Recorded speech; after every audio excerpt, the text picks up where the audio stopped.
Ghiveci la borcan pentru iarnă. Vă salut, prietenii mei gurmanzi, tocmai am venit de la piață. Ia uitați ce frumusețe am cumpărat aici. Avem vinete, dovlecei, ardei roșii, ceapă. Eu cu asta o să fac usturoi și picant eventual, dacă vă place. Eu am aici un ardei picant în grădină, o să-mi pun un pic de picant.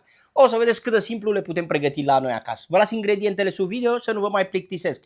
Încep să toc toate legumele în cubulețe, după cum o să vedeți imediat. Ia uitați ce frumusețe, ce culori frumoase le-am tăiat pe fiecare în cubulețe. Uitați dovlecelul, vânăta, ceapa, tot. Ce nu v-am spus? Aici roșiile. Am avut 1,5 kg, 1 kg l-am tăiat în cubulețe și jumătate de kg l-am ras. Și aici am un suc de roșii foarte bun. Această combinație dă un gust bun la sfârșit, credeți-mă. Usturoiul o să pun jumătate la început, jumătate la sfârșit. Dacă nu vreți să-i simțiți gustul de usturoi, la sfârșit nu mai puneți. Vă dau trucuri fine ca să începem. Haideți să trecem la foc și începem. Astăzi am schimbat tuciul cu această cratiță. Dacă vă place, în curând pot să o aduc și în magazinul gurmanzilor. De moment găsiți arzătorul în magazinul gurmanzilor și tăvi de paele. Îi adăugăm uleiul. Prima dată adaug doar jumătate din cantitatea de usturoi. Am avut jumătate de căpățână, 25 de grame de usturoi. Și adaug aici jumătate. Să impregnăm gustul de usturoi în ulei. Și imediat adăugăm 1 kg de ceapă. Am lăsat ceapa 1-2 minute și adăugăm fratele ardei tăiat. Am avut 1,5 kg de ardei. Îl combinați cum vreți. Jumătate, 1 kg de roșu, jumătate de verde și îl adăugăm aici. Când adăugăm fiecare ingredient, știți cum e obiceiul, îi punem și puțină sare.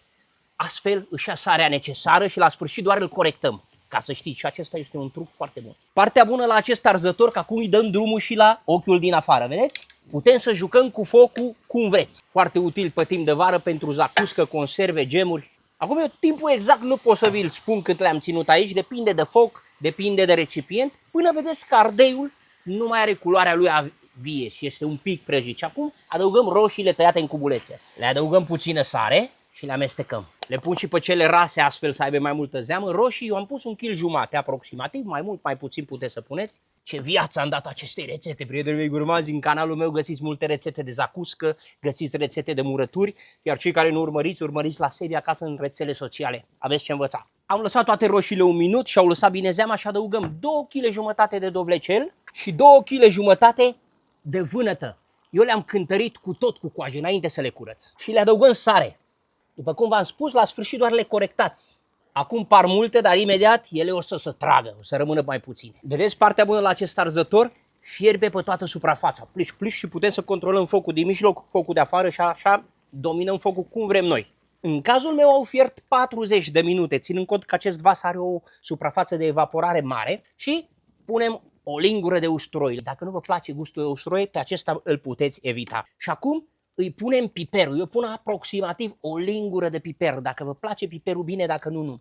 Aici am ardei picant. La fel, dacă vă place, puneți. Eu pun un ardeiaș de la mine din grădină, ustură de mori. Dacă îl pui de la început, nu poți să mănânci. Pun doar jumătate de ardei și aici pun 500 de grame de sos de roșii. Dacă nu, 2-3 linguri de bulion. Dă un gust extraordinar. Și le mai lăsăm la foc aproximativ 15 minute la foc mic. Să se împrietenească, să intre toate gusturile și o probați de sare. Pentru cei care mă întreba, Sebi, morcov nu se pune, țelină nu se pune, voi puteți să puneți la voi acasă ce vreți. Eu v-am prezentat o rețetă simplă. Într-un video viitor o să vă prezint altă soluție și cu morcov și cu alte chestii. Și pentru iubitorii de gastronomie, în magazinul meu la sebiacasă.ro găsiți prima mea carte, Cum să gătești inteligent. Eu zic că orice gospodină, orice om ar trebui să o aibă în bucătărie, pentru că te inspiră în momentele când nu mai știi ce să faci. Gata, au mai trecut 15 minute, eu opresc focul. Din momentul de când am pus dovlecelul și vânăta, în total o oră, ca să știți, eu să vă las scris toate informațiile sub acest video. Și acum trecem și umplem borcanele. Atâta tot, prietenii mei gurmazi, o bunătate. Ia uitați aici ce ghiveci de legume am scos noi astăzi. Și acum luăm și umplem borcanele. Uitați. O bunătate, prietenii mei gurmazi, 2 lucruri importante vă spun. Chiar dacă această tavă este foarte bună, uitați cum a ieșit, din când în când trebuie să amestecați, nu o lăsați fără să amestecați. Am obținut aici cel puțin 5 kg jumate de ghiveci, produs finit, plus ce mănâncă bucătarul și echipa tehnică. Nu uitați unde v-ați aflat, sunteți iubiți.